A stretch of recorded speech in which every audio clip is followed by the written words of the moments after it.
পাকিস্তানের বেলুচিস্তান এটি কি স্বাধীন হয়েছে নাকি স্বাধীন হওয়ার পথে? বেলুচিস্তানের বর্তমান অবস্থা নিয়ে আপনাদেরকে আজকের এই এপিসোডে আমি পুরোপুরি জানানোর চেষ্টা করব।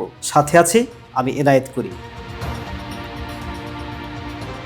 কোনো মিডিয়া বলছে বেলুচিস্তান স্বাধীন ঘোষণা করা হয়েছে। 85% এলাকা তাদের নিয়ন্ত্রণে, তাদের নিজস্ব মুদ্রা চালু হয়েছে, 5 লাখ সদস্যের সেনাবাহিনী গঠন করা হয়েছে। কিন্তু এসব দাবির স্বাধীন ও নির্ভরযোগ্য কোনো প্রকার তথ্য নেই এবং কোনো সূত্রও নেই। তো আমি আপনাদেরকে জানাবো যে আসলে বেলুচিস্তান পাকিস্তানের কোথায় এবং কতটুকু অংশ জুড়ে গঠিত। বেলুচিস্তান পাকিস্তানের সবচেয়ে বড় প্রদেশ। দেশের মোট আয়তনের প্রায় 44% হলেও জনসংখ্যা এর তুলনামূলকভাবে অনেক কম। তবে এখানে রয়েছে অনেক প্রাকৃতিক গ্যাস, তামাক, স্বর্ণ, কয়লা এবং সমুদ্র বন্দর। ফলে অঞ্চলটির কৌশলগত এবং অর্থনৈতিক গুরুত্ব অনেক বেশি। তো এখন প্রশ্ন হচ্ছে, এই যে বেলুচরা কেন স্বাধীনতা চায়, পাকিস্তানের মতো একটি দেশ থেকে তারা কেন বের হয়ে আসতে চাচ্ছে? স্বাধীনতা দাবির পেছনে তাদের প্রধান কয়েকটি কারণ রয়েছে। সে কারণগুলো হচ্ছে: এক, ঐতিহাসিক কারণ। অনেক বেলুচ জাতীয়তাবাদীর দাবি 1948 সালে কালাত রাষ্ট্রকে পাকিস্তানের জোরপূর্বক অন্তর্ভুক্ত করা হয়। পাকিস্তানের সরকারি অবস্থান হলো অন্তর্ভুক্তি আইনগতভাবেই হয়েছিল। এটি আজও দুই পক্ষের মধ্যে অন্যতম বড় বিতর্ক। নম্বর 2 হচ্ছে সম্পদের বন্টন। বেলুচিস্তানে বিপুল পরিমাণে প্রাকৃতিক সম্পদ থাকলেও স্থানীয়দের দাবি এই প্রাকৃতিক সম্পদগুলো বেলুচিস্তানে সঠিকভাবে ব্যবহার করা হয়নি এবং তাদেরকে সুযোগ সুবিধা কম দেওয়া হয়েছে। যেমনটা 1971 সালে বাংলাদেশের স্বাধীনতার সময় দাবি করা হয়েছিল, এই দেশের পাট, এই দেশের বস্ত্র, এই দেশের চাল, এই দেশের দাম বেশি, কিন্তু সেটা পাকিস্তানের দাম অনেক কম। এই দেশের সম্পদ হওয়া সত্ত্বেও এই দেশের মানুষ তা কম দামে ব্যবহার করতে পারেনি। এই দেশে তেমন একটা উন্নয়ন হয়নি, সেই উন্নয়ন হয়েছে পাকিস্তানও। বেলুচরাও অনেকটা এরকম দাবি করে বসছে। 3 নম্বর হচ্ছে উন্নয়ন বৈষম্য। স্বাস্থ্য, শিক্ষা, খাদ্য, বিশুদ্ধ পানি, কর্মসংস্থান ও অবকাঠামোতে দীর্ঘদিন ধরে পিছিয়ে থাকার অভিযোগ রয়েছে এই বেলুচিস্তানিদের। 4 নম্বর হচ্ছে মানবাধিকার অভিযোগ। আন্তর্জাতিক মানবাধিকার সংস্থাগুলো বহু বছর ধরে জোরপূর্বক গুম, বিচার বহির্ভূত হত্যার অভিযোগ তুলেছে। পাকিস্তান সরকার অনেক অভিযোগ অস্বীকার করে এবং তারা বলে তারা সন্ত্রাস বিরোধী অভিযান চালাচ্ছে, যেটি 1971 সালেও হয়েছিল।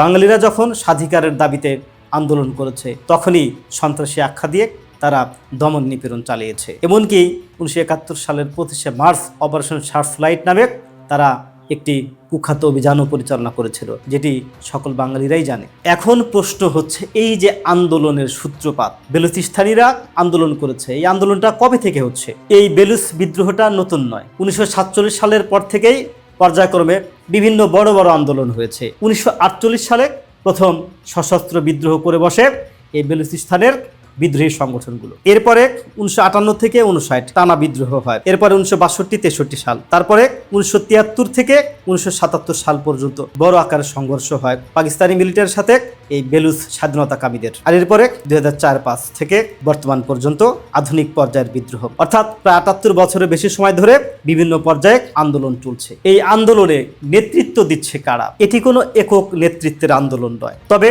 উল্লেখযোগ্য সশস্ত্র সংগঠনগুলোর মধ্যে রয়েছে Baloch liberation army, Baloch liberation front এবং বেলুচ রিপাবলিকান আর্মি। এছাড়া নির্বাসিত কিছু বেলুচ রাজনৈতিক নেতা ও কর্মী আন্তর্জাতিক পর্যায়ে স্বাধীনতার পক্ষে প্রচার চালান। তাহলে এই যে বেলুচিস্তানে বর্তমান অবস্থাটা কি, সেখানে কি হচ্ছে বর্তমানে? পাকিস্তানি নিরাপত্তা বাহিনী ও বিদ্রোহীদের মধ্যে নিয়মিত সংঘর্ষ হয়। সড়ক, সেনা স্থাপনা ও চীনা প্রকল্পে হামলার ঘটনা ঘটে। নিরাপত্তা অভিযানও অব্যাহত রয়েছে। সাধারণ মানুষ প্রায়ই এই সংঘাতের ভুক্তভোগী হন। তবে এই যে বেলুচ রাজনীতিতে চীনের ব্যাপক ভূমিকা রয়েছে, তো আমরা এখন জানবো যে চীনের ভূমিকা এখানে কেন গুরুত্বপূর্ণ। চায়না পাকিস্তান ইকোনমিক করিডোরের বড় একটা অংশ বেলুচিস্তানের মধ্যে দিয়ে গেছে, বিশেষ করে গাউদার পোর্ট, মহাসড়ক, জ্বালানি প্রকল্প।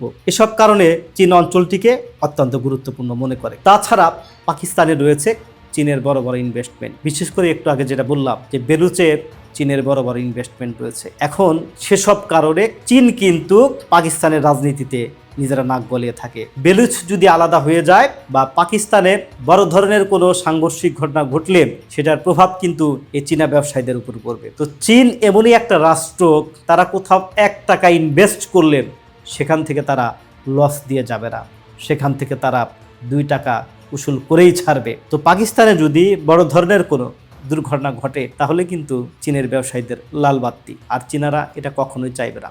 সেই কারণে বেলুচ সহ পুরো পাকিস্তানের রাজনীতিতে তারা সবসময়ই আলাদা একটা ভূমিকা রেখে থাকে। বিশেষ করে চীন সবসময় ভারত বিরোধী হওয়ার কারণে ভারতও ওই সমস্ত জায়গায় নাক গলায় এবং চীনও সে সমস্ত জায়গায় নাক গলায়। ভারত একদিকে পাকিস্তানের ক্ষতি করার চেষ্টা করে, অন্যদিকে চীনারা সেটাকে রিকভার করার চেষ্টা করে। অর্থাৎ তারা এখানে ব্যবসা করতে এসেছে, তারা ব্যবসা করে যাবে। সেজন্য চীনের ভূমিকা এখানে অত্যন্ত গুরুত্বপূর্ণ। পাকিস্তান কেন এই বেলুচিস্তান ছাড়তে চাইবে না, এর পেছনেও কারণ রয়েছে। কারণ হচ্ছে এই বেলুচের বিশাল খনিজ সম্পদ, তাদের বিশাল গ্যাস ক্ষেত্র, গাওদর বন্দর, আরব সাগরে প্রবেশাধিকার এবং জাতীয় নিরাপত্তা। বেলুচের যে বিশাল খনিজ সম্পদ, এটা পাকিস্তানের অর্থনীতির বড় একটি অংশ। এখন বেলুচ যদি স্বাধীন হয়েই যায়, আলাদা হয়ে যায়, তাহলে পাকিস্তানের অর্থনীতি মারাত্মকভাবে ক্ষতিগ্রস্ত হবে। যে কারণে পাকিস্তান কোনো দিন চাইবে না বেলুচ আলাদা হয়ে যাক। তাছাড়া তাদের যে গাওদর বন্দর রয়েছে, এই গাওদর বন্দর দিয়েই আরব সাগরে প্রবেশ করতে হয় এই পাকিস্তানের।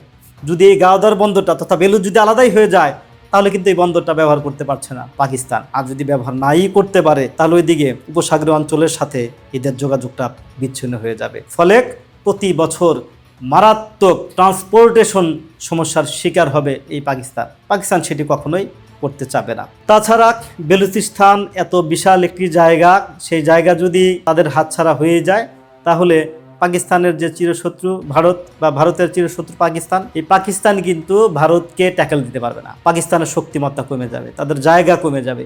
এখান থেকে যে তারা ভারতে বিভিন্ন হামলার পরিকল্পনা করে, সেই হামলা কিন্তু তারা করতে চাবে না। যে কারণে ভারত চায় যে বেলুচ আলাদা হয়ে যাক, আর পাকিস্তান চায় কখনোই এটা আমরা হাতছাড়া করব না। এখন কথা হচ্ছে যে এই বেলুচিস্তান আসলে কি স্বাধীন হয়ে গেছে? মোটেও না, বেলুচিস্তান এখনো স্বাধীন হয়নি। সেখানে অনেকে স্বাধীনতার দাবি তুলছে। বেলুচকে স্বীকৃতি দিয়েছে এমন কোনো দেশও কিন্তু নাই। একটা স্বাধীন দেশ হওয়ার পেছনে অনেকগুলো কারণ থাকে। বিভিন্ন দেশের স্বীকৃতি থাকতে হবে, জাতিসংঘের স্বীকৃতি থাকতে হবে, কোনো স্বীকৃতি তারা পায়নি। এমনকি বেলুচিস্তানে কিন্তু পাকিস্তানি মিলিটারিরা অবস্থান করছে, আন্দোলনকারীদেরকে তারা দমাতে চেষ্টা করছে, এবং তারাও আন্দোলন করছে যাতে এটাকে স্বাধীন করা যায়, অথবা সরকারের কাছ থেকে কৌশলগতভাবে তাদের দাবিগুলো, তাদের স্বার্থসিদ্ধি রক্ষা করা যায়, এটি তারা চেষ্টা করছে। সেই সাথে আন্তর্জাতিকভাবে বেলুচিস্তান এখনো পাকিস্তানের একটি প্রদেশ হিসাবে স্বীকৃত। কোন জাতিসংঘ সদস্য রাষ্ট্র স্বাধীন বেলুচিস্তানকে স্বীকৃতি দেয়নি। এখন শুরুতে যে কথাটা বলেছিলাম যে বিভিন্ন মিডিয়া দাবি করছে 85% এলাকা বেলুচরা নিয়ন্ত্রণ করে। এই দাবির যুক্তিটা আসলে কতটুকু? তারা কি সত্যিই 85% এলাকা নিয়ন্ত্রণ করে থাকে? এরকম দাবি বিভিন্ন স্বাধীনতাকামী সংগঠন মাঝে মধ্যেই করে থাকে। তবে আন্তর্জাতিক কোনো গণমাধ্যম বা নির্ভরযোগ্য স্বাধীন কোনো গণমাধ্যমের সূত্র মতে এটি পাওয়া যায়নি। কাজেই এটি সরাসরি না করাই যায় যে তারা 85% এলাকা কখনোই নিয়ন্ত্রণ করে না। তারা 85% এলাকা নিয়ন্ত্রণ করলে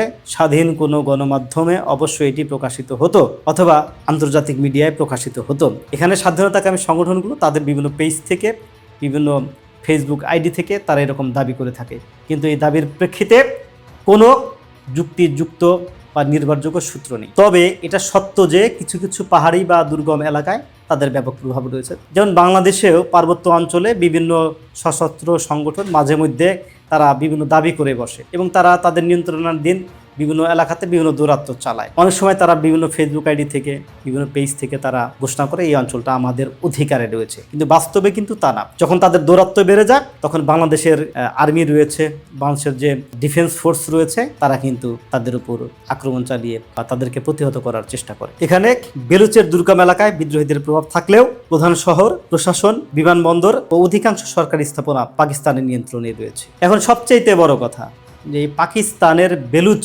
অর্থাৎ বেলুচিস্তান কি কখনো স্বাধীন হতে পারে? এটা আসলে শিওর দিয়ে বলা যায় না, হতেও পারে নাও হতে পারে। এটি নিশ্চিতভাবে বলা সম্ভব নয়। স্বাধীনতার সম্ভাবনা বাড়তে পারে যদি দীর্ঘমেয়াদী গণসমর্থন আরো শক্তিশালী হয়, আন্তর্জাতিক স্বীকৃতি বাড়ে, পাকিস্তানের কেন্দ্রীয় রাষ্ট্র দুর্বল হয়ে পড়ে। অন্যদিকে সম্ভাবনা কমে যাওয়ারও কারণ রয়েছে। এর কারণ হচ্ছে পাকিস্তানের সেনাবাহিনী অত্যন্ত শক্তিশালী। এখানে চীনের কৌশলগত স্বার্থ জড়িত। আন্তর্জাতিক সম্প্রদায় সাধারণত পাকিস্তানের আঞ্চলিক অখণ্ডতাকেই স্বীকৃতি দেয়। বর্তমান বাস্তবতায় বেলুচিস্তানের স্বাধীনতা তাৎক্ষণিকভাবে সম্ভাব্য বলে অধিকাংশ বিশ্লেষক মনে করেন না। তবে সংঘাত দীর্ঘস্থায়ী হওয়ার ঝুঁকি রয়েছে। তবে সারসংক্ষেপে বলা যায়, বেলুচিস্তান সমস্যাটি কোনো বিচ্ছিন্নতাবাদী আন্দোলন নয়। এটি ইতিহাস, জাতীয় পরিচয়, সম্পদ বন্টন, মানবাধিকার, আঞ্চলিক ভূরাজনীতি এবং আন্তর্জাতিক স্বার্থ সবকিছুর সমন্বয়ে গঠিত একটি জটিল সংকট। তাই এই বিষয়ে কোনো পক্ষের দাবিকে যাচাই বাছাই না করে আমরা কোনো কথা বলতে পারি না।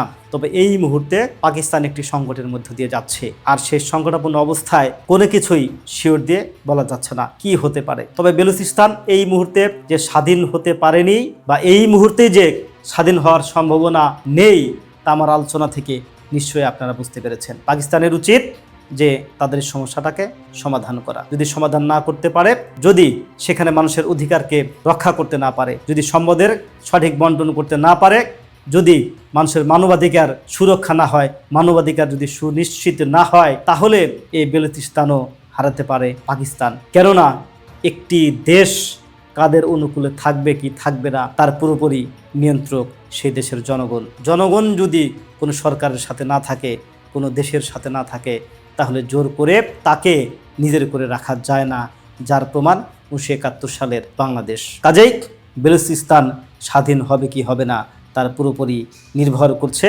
বেলুচিস্তানের মানুষের উপর। তাদেরকে যদি ভালোবাসা দিয়ে আগলে রাখা যায়, তারা হয়তো পাকিস্তানের সাথে থাকবে, আর যদি তাদেরকে ধরে রাখা না যায়, তবে তারাও স্বাধীনতার ডাক দিতে পারে।